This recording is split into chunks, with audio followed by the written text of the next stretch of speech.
相送一程，心意飄。今次梗係唔可以例外啦，因為平靚正，所以超多街坊鍾意過嚟幫襯嘅。隻魚餃一撕開呢，就流晒啲汁啦。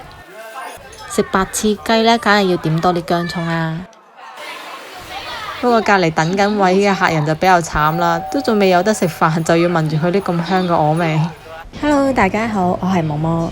而家呢，我哋喺廣州市荔灣區嘅如意坊，先帶大家逛下荔枝灣啦。逛完之後呢，我哋會去食一間觀眾叫我哋去拍嘅超級排隊王餐廳。呢條呢，就係多寶路，沿住多寶路一直行落去呢，係會去到龍津西路口，再右轉就係恩寧路噶啦。喺恩寧路就可以逛而家最紅嘅永慶坊啦。我哋沿住呢條黃沙大道一直行落去，就可以去到荔枝灣嘅啦。不過西關呢邊呢，又喺度整緊路，所以而家比較難行。間咗條咁細嘅路仔出嚟，貼住條馬路咁樣行嘅咋。如果要嚟嘅觀眾一定要小心睇車啊！特別係嗰啲電雞呢，一定要注意安全啊！我呢度有間點都得係間連鎖茶樓嚟嘅，全日都係有茶市嘅，比較多人食咯。出品嘅話不過不失啦。前面少少就係唐麗苑啦，咁佢係僑美集團旗下嘅。僑美啲出品菜式呢就都差唔多嘅，招牌菜就係乳鴿。唔同嘅呢就係唐麗苑，佢有一個好靚嘅風景，因為佢靠近荔枝灣涌同埋荔灣湖。咁呢個呢，唔係我哋今日嘅目的地，我哋沿住荔枝灣路一直行落去，左手邊就可以睇到唐麗苑嘅園林景色啦。唐麗苑嘅景色呢，喺荔枝灣呢邊都排到第二靚噶啦，第一靚嘅肯定係我哋之前拍嘅泮溪啦。有興趣嘅觀眾可以睇返我哋之前嘅視頻喎。不過食物質量方面呢，就唐麗苑優勝啲啦。至於前面荔枝灣路右手邊呢間呢，就係竹溪旗下嘅荔湖酒家。竹溪旗下出名都係平靚正嘅店，好多街坊鍾意過嚟幫襯㗎。佢就有得飲茶又有得食飯嘅。如果想性價比高呢，可以揀呢間。喺荔枝灣路行到篤呢，左轉就係荔灣湖公園嘅南門。荔灣湖公園而家係個免費嘅公園嚟㗎。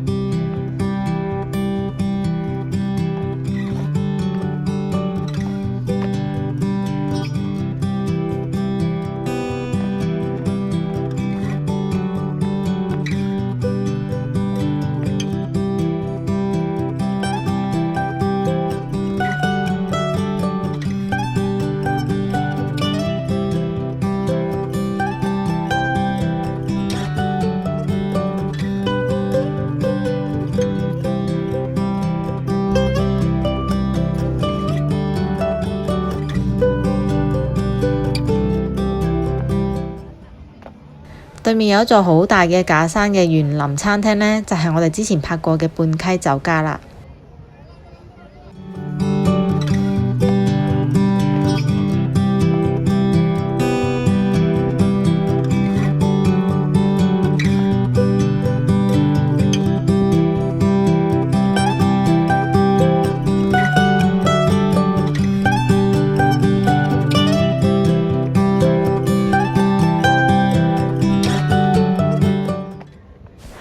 呢邊呢就有間麵店叫做竹園，係一間70年嘅老字號，已經攞過6年嘅米芝蓮。佢嘅竹升麵呢，我覺得可以稱霸全廣州，係最好食嘅。不過就係指竹升麵啫喎，時一般都係會點豬油撈麵或者係薑葱撈麵嘅，比較會睇得清個麵質地如何。以前未紅之前呢，我一般都係去18鋪嗰間總店食嘅，後嚟呢，就太多人排隊，就少咗去咯。佢呢係可以直接買生麵嘅，咁就可以攞返屋企自己煮撈麵。呢度就係佢平時整麵嘅地方。而家因為唔係飯市，所以就冇人喺度啦。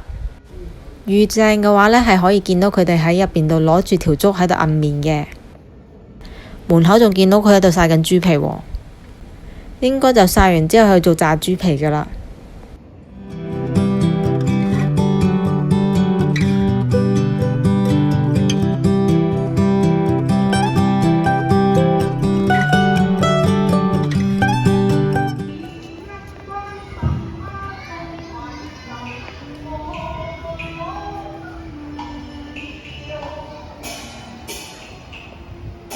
呢度呢係荔枝灣大劇台，好多人喺度睇緊粵劇啊！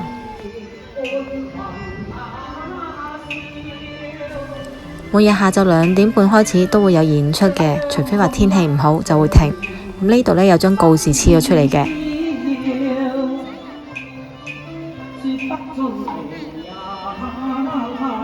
呢度路邊呢都係呢啲特產店咯，味道就比較一般，唔建議食咯，梗係留肚食好嘢啊嘛。嗱，行完呢條荔枝灣涌轉出嚟呢，就係泮溪酒家啦。佢對面而家呢係有廣州酒家同埋星巴克嘅。咁我哋過馬路繼續逛埋呢條荔枝灣涌先啦。呢邊都係新起嘅，左邊有好多食肆，例如呢間啦，順記冰室都係好多年嘅老字號啦。叫得做冰室，推薦食嘅梗係就係雪糕啦。紅豆冰糖水嗰啲出品都仲係 OK 嘅。同埋呢間成宇雪糕店都係一間老字號，佢嘅甜筒呢係現做嘅，所以係非常之脆。我次次路過都會買一個㗎。今次梗係唔可以例外啦！最推薦嘅呢就係甜筒，即係呢度寫嘅蛋筒雪糕，因為係現做嘅，所以都 OK。我哋就要咗一個大嘅芋頭味單球，11蚊。雖然已經係10月，但係廣州都仲係好熱㗎。整個雪糕嚟消消暑，再帶大家繼續行啦。嗱，成宇雪糕店隔離呢就係荔枝灣嗰個大石頭啦，所以好好揾㗎。食完繼續行，前面呢條呢就係逢源路，路口呢度一轉過嚟呢，就見到人哋喺度排緊大長龍喎。呢間呢就係旺記燒臘店，一間幾十年嘅老字號，人氣就好似佢個名一樣咁旺啊！佢嘅開門時間呢係早上嘅10點同埋下晝嘅4點。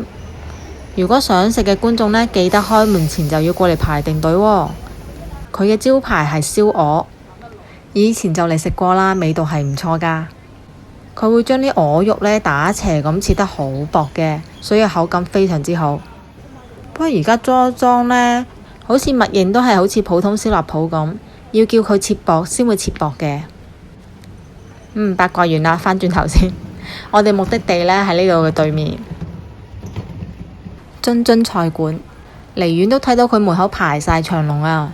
其實佢係開5點半㗎。而家先至4點50分咋？哇！呢人提前成個鐘過嚟排隊喎，真不愧係排隊王啊！冇有使驚，我哋已經提前訂咗枱啦，所以就唔使急。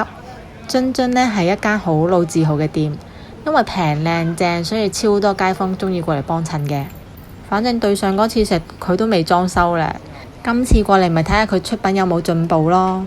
但係唔好理進唔進步，我真係估唔到嘅。裝修完之後，佢變咗做排隊王啊！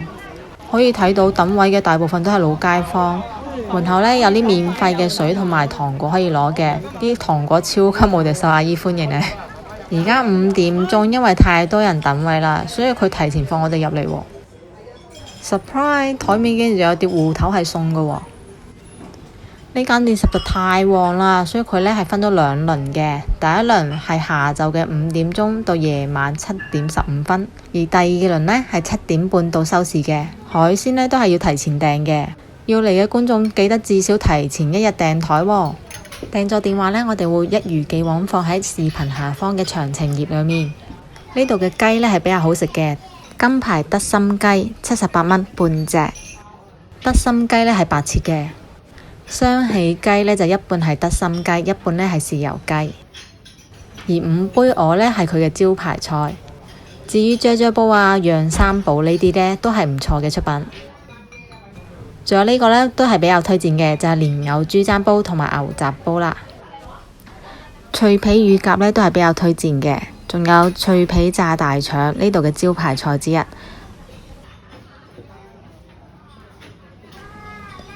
呢度真係幾好㗎，因為佢主要係做街坊生意喎，所以就算係節假日呢，都寫明係唔收服務費㗎。不過係冇得話打折啊，同埋免茶位啫。我哋又點好菜啦，係要咗半隻德心雞、1隻乳鴿同埋1個牛雜煲嘅。乳鴿皮呢真係好脆㗎，隻乳鴿一撕開呢，就流晒啲汁啦。真係夠晒鮮嫩多汁，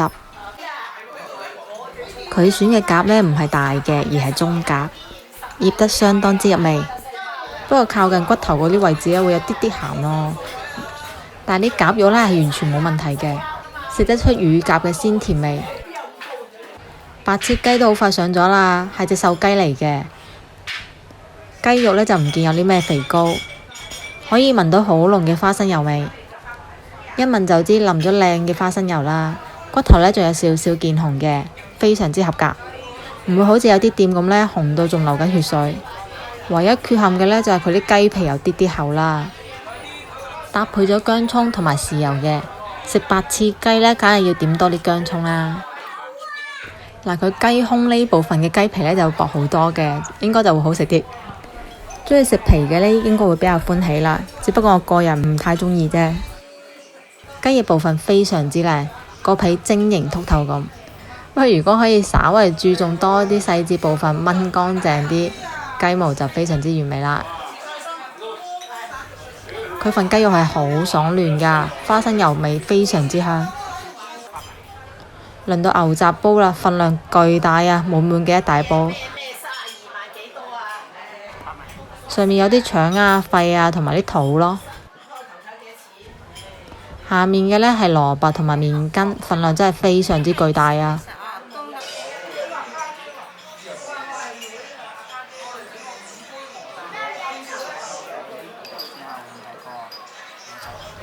牛雜洗得好乾淨㗎，完全冇異味，腸都夠晒肥，油脂非常之足。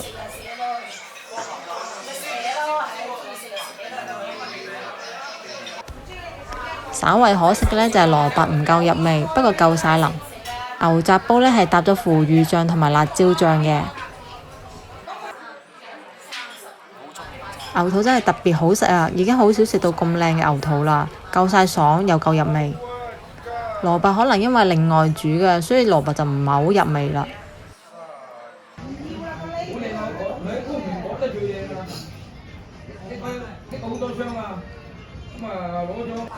好啦，我哋食飽飽啦。牛雜同埋芋頭呢都係食唔完嘅，要打包返去。佢哋原來呢，夜晚7點鐘之前埋單呢，係仲會送叉燒包嘅。嗱，訂座電話同地址呢，我哋都會放喺視頻下方嘅，係冷凍包嚟嘅。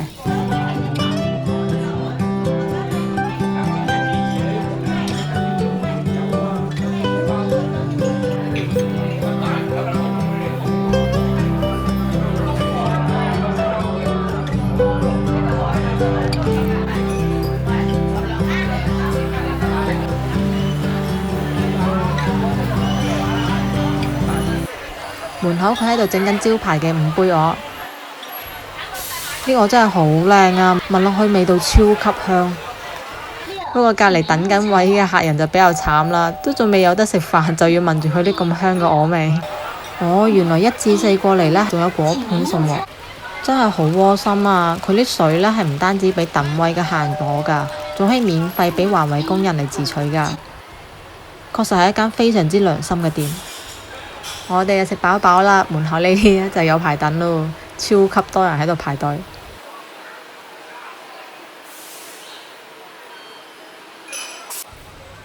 路過睇到間地產公司喎，我哋就 𥄫 下而家房價幾多。呢邊係老城區，應該就比較少舊樓啦。咁新樓呢係要圍到5萬幾一方㗎喎，舊樓都要3萬幾喎。又話房價暴跌嘅，呢邊樓價都唔平喎。咁今日嘅影片到此為止，下週見，拜拜。